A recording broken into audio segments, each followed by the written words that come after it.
Was cursed. Any boys who got close to her would die in strange accidents. Over time, people started calling her a witch and stayed away from her. Since childhood, weird things often happened around Mi-jong. A boy tried to show his love in a playful way, but accidentally fell into a manhole under construction.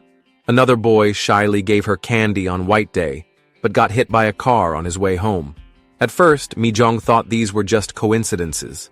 Then in high school, the senior she liked got into Korea University. He happily gave her his study notes and promised to wait for her at college. The next second, he suddenly collapsed and started twitching. Mi-jong guessed he was stung by a hornet. Boys nearby rushed him to the hospital. Later, the senior moved to Seoul, and Mi-jong never saw him again. Soon, rumors spread that the senior got hurt because of Mi-jong. A boy stopped the gossiping girls and gave Mi-jong a bottle of milk, but the rumors still hurt her deeply. Mi-jong's mother died in childbirth. Her birthday was also her mother's death anniversary. To avoid making her feel guilty, her father only celebrated her birthday and gave her cash instead of gifts. He hoped she could make more friends and treat them to food. To keep her father from worrying, she lied about having friends, but the curse didn't stop. One day, all 12 boys in her class got food poisoning, while the girls were fine. Again, everyone looked at Mi-jong with suspicion. Even Mi-jong started noticing that accidents at school occurred more frequently, and most of those who were harmed were boys. After school, she waited for the rain to stop. A boy volunteered to walk her home. On the way, he nervously confessed his feelings. Suddenly, a bus passed by, almost splashing them with water. Mi-jong suddenly remembered the rumors about her curse, but the boy ran off shyly without waiting for her reply. Moments later, 2 loud thunderclaps shook the sky. The boy was struck by lightning and died. The whole school held a memorial for him. Mi-jong felt guilty. She watched the hearse slowly leave, thinking if he never met her, maybe he wouldn't have died. Not far away, Dong-jin silently watched her. He was the only one who noticed her face covered in tears. Classmates whispered that every accident at school was connected to Mi-jong. Every time someone got involved with her, bad things kept happening, like they were cursed. They even started calling her a witch. Dong-jin argued that judging the whole based on just a part was unfair. Just because accidents happened near her didn't mean she was the cause.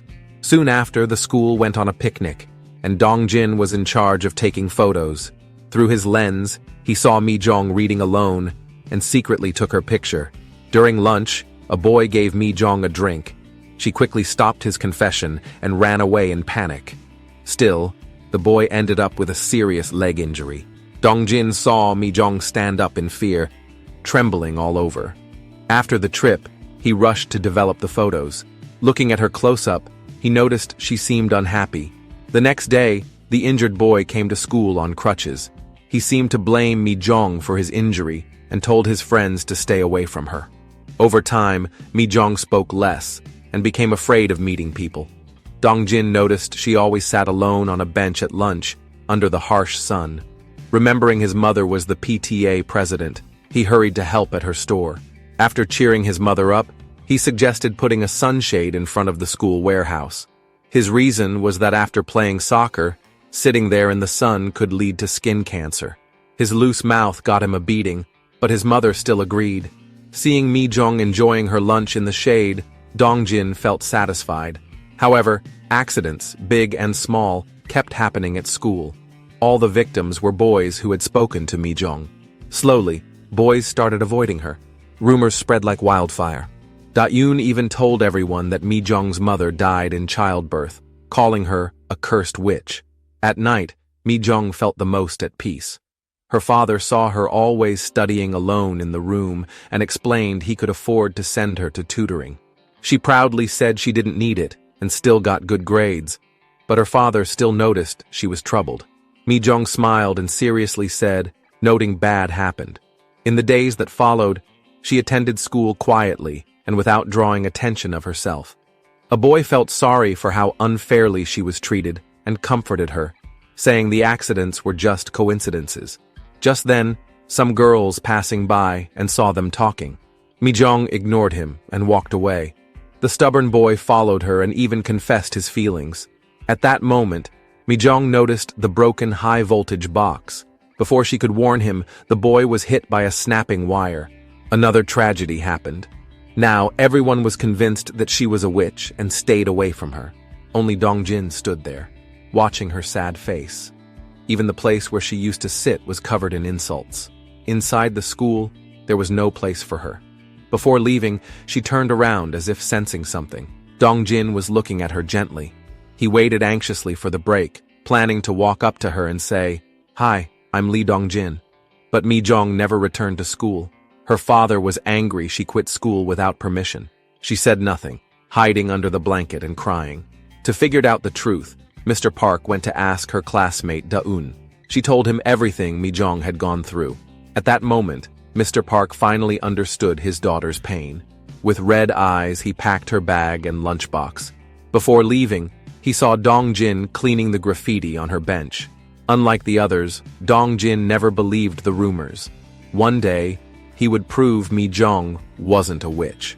Mr. Park patted his shoulder and said, "Thank you." Mi-jong stayed in her room all day, and her father only reminded her to make sure to eat. She wished people would forget about her, but the rumors spread like mold in every corner of the village. Mr. Park got into a fight. A man blamed Mi-jong for his son's injury because of the rumors. Thinking about his daughter being slandered, Mr. Park felt heartbroken. He warned everyone if they spread lies again, he would turn this place upside down. However, some gossiping women told Mistress Oh to keep Dong-jin away from Mi-jong. Mi-jong liked animals more than humans. She asked her father to buy cat food, but he said stray cats were unlucky. Mi-jong mumbled that they didn't bring bad luck, and she was no different. Mr. Park realized his word had hurt his daughter, so he went to Dong-jin's family store, but they only sold fertilizer and pesticides, not cat food. Dong-jin's mother gave him some of her son's cat food for free. Mr. Park didn't want pity, so he paid for it anyway. When Mi-jong received the cat food, she smiled from her heart for the first time. At that moment, her father felt truly happy. Soon, the senior students graduated. Dong-jin's mother bought a fancy mink coat and took pictures with her son at the ceremony. But Dong-jin only wanted to see Mi-jong. Meanwhile, Da-eun quietly left a graduation gift at the door. She seemed to want to apologize but ran away in shame. Dong-jin was about to leave flowers at the door when it suddenly opened. Startled, he ran away in panic. Mi-jong opened the alumni book and saw her photo placed next to a group picture. Maybe this was Da-eun's silent apology. Mr. Park encouraged his daughter to continue studying.